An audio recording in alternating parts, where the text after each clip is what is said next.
I'm Katie, and I teach Spanish in Vermont, and I'm here in Vang Vieng, Laos with a group of 18 of my students from Hartford High School and 2 other social studies teachers.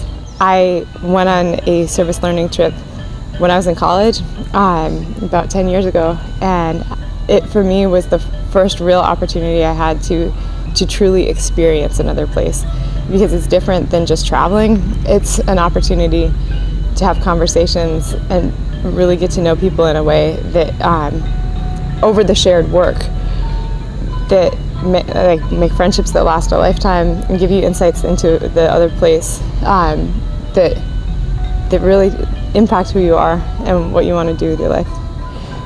I love watching students who've never been on an airplane fly for the first time, or students who've never, ventured outside the Upper Valley where we live, try new foods or challenge themselves and to reach out to new people in a different language, or to try out what we've been learning in class, or to do things like we've done on this trip. Many things have challenged me, even some of the stuff that's not directly volunteering, but things like go tubing in a cave.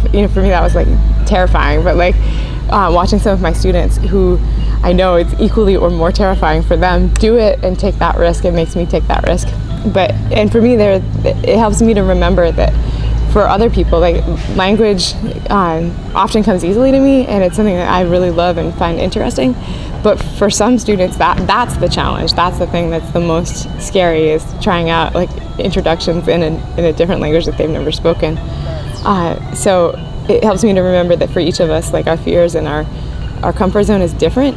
And here, you're learning 24 hours a day, 7 days a week, and each person steps outside their comfort zone in different ways, and it's really fun to watch how people respond to that. And I think that sincerity and kindness are audible in any language, and it's by gestures and smiles and just sort of a genuine desire to get to know each other that I've seen on both sides. The kids at the school are so excited to see my students, and my students are so excited to see the kids, that this bond happens even without the language skills. So working with a group of high school students, for anybody else who's going to do that, you have to tell the students things maybe multiple times and not make any assumptions about what people know or what people will read, because at the reflection last night we heard several students say, my mom read the preparation booklet, and I had to think to myself, is your mom going to Laos?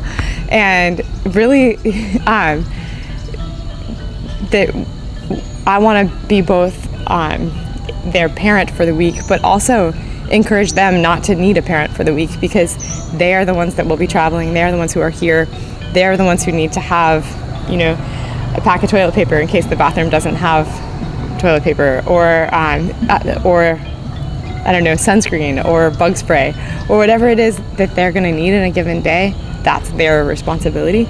But in terms of the preparation for the group, I would say a packing checklist, reading the preparation book with students and breaking it down for them is helpful, but also finding ways to encourage them to take responsibility for their own. UBELONG just seemed like a very ground-up organization that had a lot of low investment from the people in the communities where they work, and I think that's absolutely true.